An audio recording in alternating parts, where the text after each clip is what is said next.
Hi student, GIT के online class में आप लोग का स्वागत है। और आज के क्लास में हम लोग सीखने वाले हैं पीसीआर, ओएमआर, एमआईसीआर और ग्राफिक टेबलेट के बारे में कि ये कौन से डिवाइसेस हैं और इन डिवाइसेस का क्या यूज है और कंप्यूटर में इन डिवाइसेस का इस्तेमाल करके क्या क्या किया जा सकता है। वो हम लोग आज के क्लासेस में एक एक करके स्टेप बाय स्टेप सीखने वाले हैं और जानेंगे। तो देखिए, सबसे पहले चर्चा करते हैं आज के क्लासेस में हम लोग बीसीआर के बारे में। तो देखिए, पहले क्या बताया जा रहा है समझने की कोशिश कीजिए। पहले तो पूछा जाएगा बीसीआर का फुल फॉर्म क्या होता है या बीसीआर स्टैंड फॉर क्या होता है। तो आपको बताना होगा बार कोड रीडर। ध्यान देना, अगर कोई पूछता है कि बीसीआर का फुल फॉर्म क्या है तो आप जवाब देंगे बार कोड रीडर। अब देखिए, बताया जा रहा है कि बार कोड रीडर एक विशेष प्रकार की इनपुट डिवाइस होती है। पहला सवाल यह कि बीसीआर का फुल फॉर्म क्या होता है, तो क्या जवाब देंगे? Bar code reader. दूसरा सवाल कि बीसीआर जो बार कोड रीडर है वह कौन सा डिवाइस है? Input device. क्लियर है बाबू? अब चलिए, बताया जा रहा है यह बारकोड को स्कैन करके उससे प्राप्त डाटा का इनपुट आपके कंप्यूटर में सीधे ले जाते हैं और यह डिवाइस बारकोड को पढ़ने के काम आती है। जैसे आप लोग मॉल में जाते हैं या बहुत सारे प्रोडक्ट आप खरीदते हैं, देखते हैं उसमें बार कोड रहता है ना। अब उस बार कोड में क्या होता है? उस प्रोडक्ट से रिलेटेड इंफॉर्मेशन छुपी रहती है। क्या छुपी रहती है जी? इंफॉर्मेशन। तो जैसे उस मशीन से क्या किया था, क्लिक किया जाता है, तुरंत उसका डिटेल कहाँ पे चला आता है? कंप्यूटर में। तो यही बोला गया है कि बारकोड एक ऐसा डिवाइस है जो क्या करता है, आसानी तरीके से स्कैन करता है उसको और उस इंफॉर्मेशन को कंप्यूटर में क्या करता है, इनपुट करके दिखाता है, जिससे आसानी तरीके से हमारा काम हो जाता है। जैसे सपोज मान लीजिए आपके पास बुक है, अब बुक के बारे में इंफॉर्मेशन लेना है, तो देखो इसमें सब लोग बाहर कोड दिए, जैसे स्कैन करेंगे तो उसका डिटेल आ जाता है। जैसे क्यूआर कोड, मतलब बार कोड क्यूआर कोड बहुत ज्यादा अंतर नहीं है, मतलब क्यूआर कोड बार कोड में अंतर नहीं है, थोड़ा सा बस अंतर है, दोनों में इंफॉर्मेशन ही छुपा रहता है। ठीक है ना? लेकिन ज्यादातर प्रोडक्ट पे बार कोड लगाए जाते हैं रीडर, और ज्यादातर ऑनलाइन ट्रांजेक्शन करते समय हम लोग क्यूआर कोड का इस्तेमाल करते हैं। मतलब क्यूआर कोड मतलब क्विक रिस्पॉन्स कोड और बीसीआर मतलब बार कोड रीडर। मतलब दोनों में इंफॉर्मेशन ही छुपी होती है जिसे नॉर्मल तरीके से स्कैन नम आंखों से नहीं देखा जा सकता कि उसके बारे में क्या लिखा गया। उसके लिए डिवाइस का इस्तेमाल किया जाता है। अब वही डिवाइस क्या है? बीसीआर, जिसे बोलते हैं बार कोड रीडर।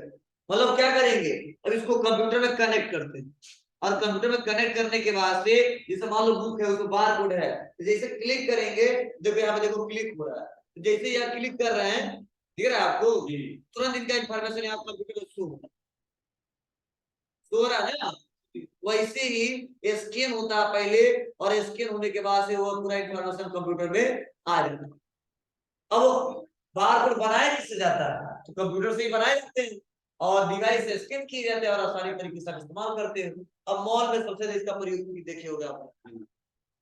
फिर से लेकिन नीचे क्या बताया जा रहा है, बार कोड एक विशेष प्रकार का कोड होता है जिसमें पतली और मोटी लाइनों की सीरीज होती है और इन लाइनों को बार कहा जाता है। और इसकी जो कोडिंग होती है, ठीक है, वो समझ जाओ एक प्रकार की ऐसी कोडिंग होती है जिसको नॉर्मल तरीके से नहीं पढ़ा जा सकता है, कंप्यूटर की भाषा में पढ़ा जा सकता है।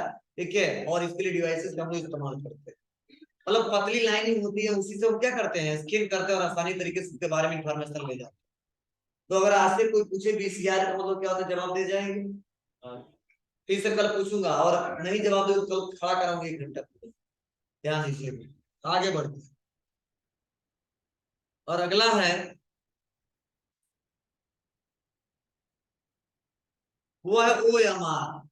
अब देखिए, ओएमआर क्या है और इसका इस्तेमाल इस समय क्यों बहुत ज्यादा किया जाता है और कहाँ कहाँ पे किया जाता है, तो समझने की कोशिश कर।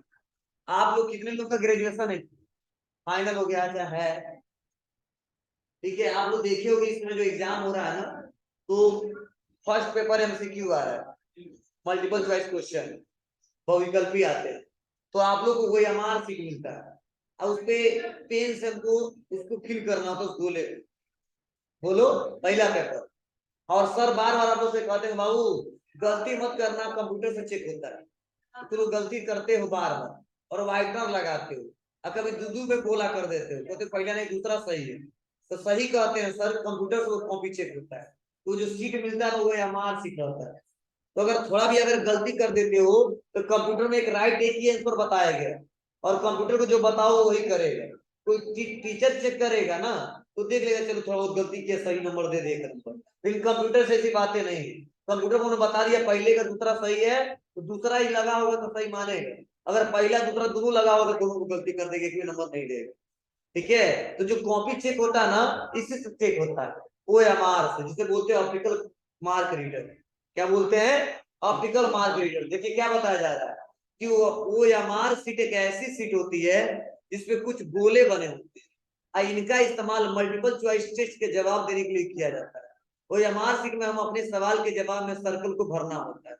मतलब वो एम आर यानी ऑप्टिकल मार्क रीडर एक विशेष प्रकार का स्कैनर होता है, यानी एक इनपुट डिवाइस होता है जो जिस विशेष प्रकार के चिन्ह या मार्क्स को पहचानने के लिए डिजाइन किया जाता है। कुछ समझे? मतलब ये जो डिवाइस बना होता है वो एमआरसी को क्या करता है? पढ़ने का काम करता है। मतलब नॉर्मल नम आंखों से नहीं देखा जा सकता है आंसर क्या है।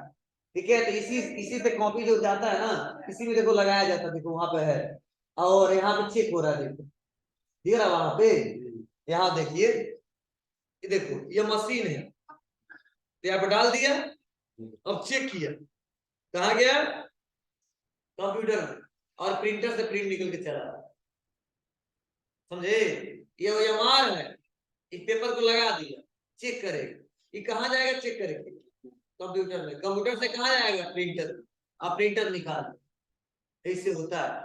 यही बोला गया है कि सरकारी नौकरी की परीक्षाओं में वो एमआर शीट का इस्तेमाल किया जाता है। इसके अलावा आजकल कंपनियां भी अपने किसी प्रोडक्ट के सर्वे के लिए चॉइस को मार्क करने के लिए एमआर शीट का इस्तेमाल करती है। और समझ जाइए मतलब इस समय ज्यादातर जो लोग गोले से मार्क लगाते हैं वो एमआर शीट ही रहता है और उसको चेक नॉर्मल हम आंखों से नहीं देखा जा सकता, चेक नहीं किया सकता क्या सही है क्या गलती है, उसको इसी डिवाइस का इस्तेमाल करते हुए एमआर जिसे बोलते हैं ऑप्टिकल मार्क रीडर। क्लियर है? अगर कोई क्वेश्चन पूछे कि मल्टीपल चॉइस क्वेश्चन, ठीक है, जो वो एमआर सीट होता है उसका चेक किस किस डिवाइस के थ्रू किया जाता है? इनपुट डिवाइस, लेकिन क्या नाम है उस डिवाइस का? वो एमआर, जिसे बोलते हैं ऑप्टिकल मार्क रीडर। क्लियर है सबको? चलिए और नेक्स्ट, और देखिए इसके बारे में बताया जा रहा है कहाँ कहाँ कैसे होता है। ठीक है, तो हमने बता ही दिया, आगे बढ़ते हैं। उसके बाद है एमआईसीआर। चलिए इसको थोड़ा पढ़ लेते हैं। अगर कोई पूछता है एमआईसीआर का मतलब क्या होता है तो क्या जवाब देंगे? Magnetic ink character reader. Magnetic ink character reader. अब क्वेश्चन इसका प्रयोग कहाँ पे होता है? देखो इसका प्रयोग सबसे ज्यादा जो होता है वो बैंक में होता है। कहाँ होता है? बैंक में होता है। अब क्वेश्चन क्यों? क्योंकि एमआईसीआर के साथ ना बैंक के चेक को रीड किया जाता है। क्या होता है? बैंक के चेक को रीड किया जाता है। तो सर कैसे? मतलब बैंक का जो चेक होता है उसको वेरीफाई करने के लिए, कभी कभी जो डाउट होता है उसको रीड करने के लिए इसी का इस्तेमाल करते हैं, तो बता देता है गलत है या सही। और इसमें कुछ ऐसे चुंबकीय कण होते हैं जिसको नम आंखों से नहीं पढ़ा जा सकता, उसके लिए किसका इस्तेमाल करना पड़ेगा? एमआईसीआर। किसका? MICR, magnetic ink character reader का। और ये कहीं नहीं मिलेगा बैंक के अलावा। ठीक है, तेरे को बताया जा रहा है कि एमआईसीआर एक कैरेक्टर, ठीक है, रिकॉग्निशन तकनीकी आधारित चेक को प्रोसेस करने वाली डिवाइस है। इसमें एक स्कैनर लगा होता है जो कि चेक पर प्रिंटेड मैग्नेटिक इंक कैरेक्टर को पढ़ लेता है। और एमआईसीआर एनकोडिंग को एमआईसीआर लाइन भी कहा जाता है और ये चेक के निचले हिस्से में होता है। दिख रहा है ना क्या? ये हम नहीं पढ़ पाएंगे तारीख का, ये वही चेक कर पाएगा वेरीफाई करने के लिए कि सही है गलत, समझे? एक कोड होता है। इस बार बैंकों द्वारा इस एमआईसीआर कोड का उपयोग चेक पास करने में किया जाता है। किसके लिए किया जाता है? चेक पास करने में किया जाता है। और MICR कोड के जरिए चेक की सुरक्षा बढ़ जाता है। और MICR कोड को पढ़ने के लिए MICR रीडर का प्रयोग किया जाता है। मतलब ऐसा नहीं कोई लेके जाया और वेरीफाई कर दिया, नहीं, वो नम आंखों से नहीं चेक किया जा सकता है और हम आसानी तरीके देख कर ही पता कर पाएंगे सही है कि गलती है। तो वेरीफाई करता है, वो चेक को रीड करता है। तो किस डिवाइस का इस्तेमाल करता है? MICR। ठीक है, अगर सही है तो सही बताता है, गलत है तो तुरंत गलत बता दे, हाँ ये गलत, चेक काट के नहीं दिया। ठीक है, तो सारा डिटेल वेरीफाई किया जा सकता है। ठीक है, वो कैसे किया जा सकता है? MICR के सारे। और इस समय बैंकों में, हर बैंक में मिलता है। ये भी कौन सा डिवाइस है? इनको डिवाइस। हम क्यों पढ़ा रहे हैं कि आगे चल के आपको ऐसा ना लगे नया कंप्यूटर पढ़े लेकिन अभी तो जानते नहीं MICR क्या होता है, वो CR क्या होता है, ठीक है, वो MR क्या होता है, इसलिए मैं पढ़ा रहा हूँ। ठीक है, प्रैक्टिकल पढ़ाई देता आपको, लेकिन थ्योरेटिकली जब नहीं आएगा तो आगे दिक्कत होगी। क्वेश्चन पूछे जाएंगे इसमें, आप क्वेश्चन का जवाब नहीं दे पाएंगे तो आगे दिक्कत होगी। क्लियर है? बोलो, कोई दिक्कत नहीं आता? चलिए आगे बढ़ते हैं। और अगला है ग्राफिक टेबलेट। क्या मतलब है? तो ग्राफिक टेबलेट दिख रहा है मेरे पास है। ठीक है, तो बस हम क्या करते हैं, इससे कुछ बनाना है बना लेते हैं, कुछ लिखना है तो लिख लेते हैं। तो देखो बताया जा रहा है, ये देखो ग्राफिक टेबलेट के बारे में देखो बताया जा रहा है। इसे डिजिटल टेबलेट को ग्राफिक टेबलेट भी कहा जाता है।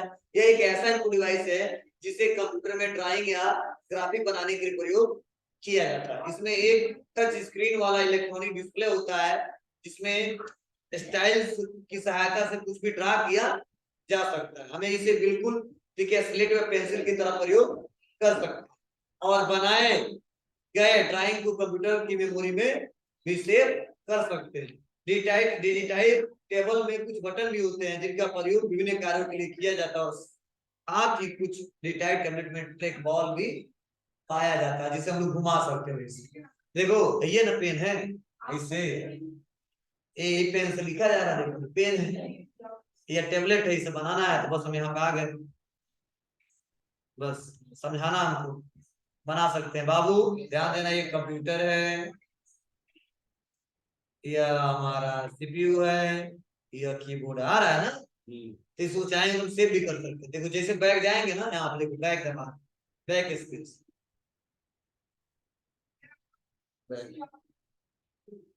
देखो कह रहा है कीप करो या डिस्कार्ड कर दो। कीप कर देंगे तो यही रुक जाएगा, समझे, जो बनाया है। और डिस्कार्ड कर देंगे तो मतलब डिलीट हो जाएगा। ठीक है, तो फिर हम यहाँ पे आएंगे तो नहीं दिखे, समझे। ये graphic table. Last card reader, ये भी तो पढ़े हो आप, देखे हो। अब इसका इस्तेमाल बहुत कम हो गया, क्यों?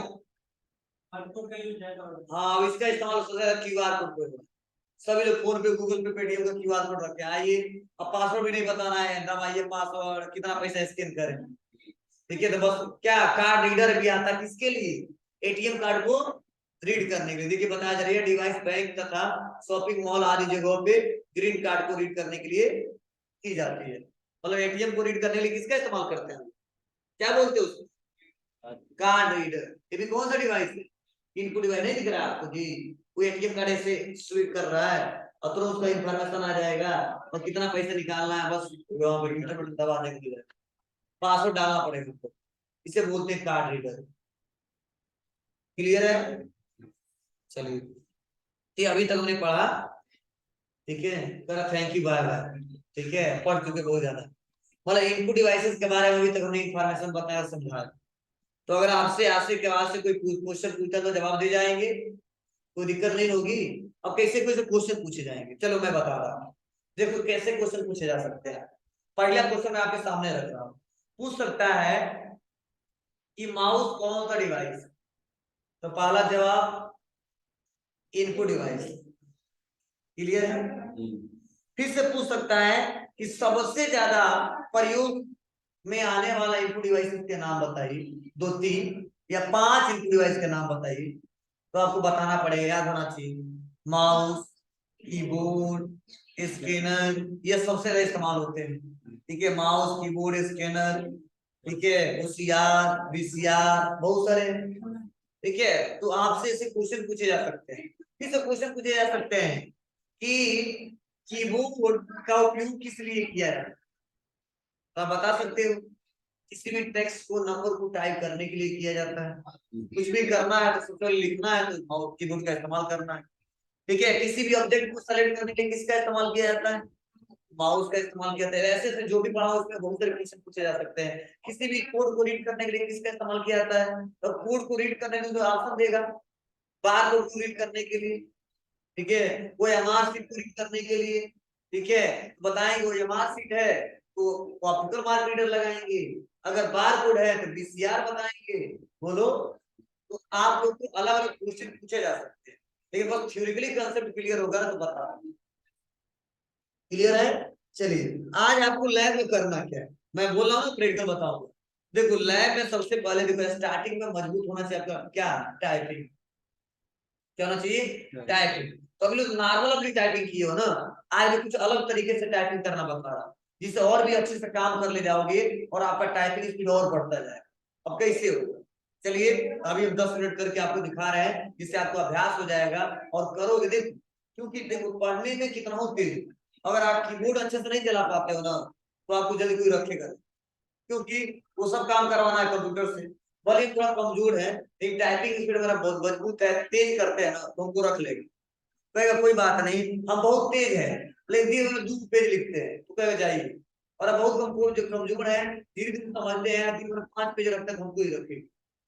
और काम चाहिए किसी को, तो जिसका टाइपिंग स्पीड का बहुत महत्व है, और सबको टाइपिंग स्पीड बहुत फास्ट होना चाहिए। तो कैसे करेंगे? तो आप लोग नॉर्मल जो किए वो किए हो, आज मैं एक ट्रिक्स बता रहा हूँ जिससे और भी अच्छे से काम कर सकते हो और टाइपिंग स्पीड और बढ़ा सकते हो। कैसे बढ़ाओगे? तो देखो, टाइपिंग स्पीड बढ़ाने का बहुत सिंपल प्रोसेस है।